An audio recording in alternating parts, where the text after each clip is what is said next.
Can anyone explain to me how I have 2 degrees? I have 2 degrees. Oh, and a certificate. A little extra, right? I'm trying to apply for jobs right now, and the thing is that the only person I have responding to me is a man from a tech company saying, "Hey, you want to answer some customer service problems?"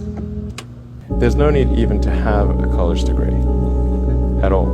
The whole point of a college degree is to show a potential employer that you showed up someplace 4 years in a row, completed a series of tasks reasonably well and on time. So if he hires you, there's a semi-decent chance that you'll show up there every day and not fuck his business. I dated a girl one time who had 2 college degrees. And we're sitting there, we had met, it was a long time ago.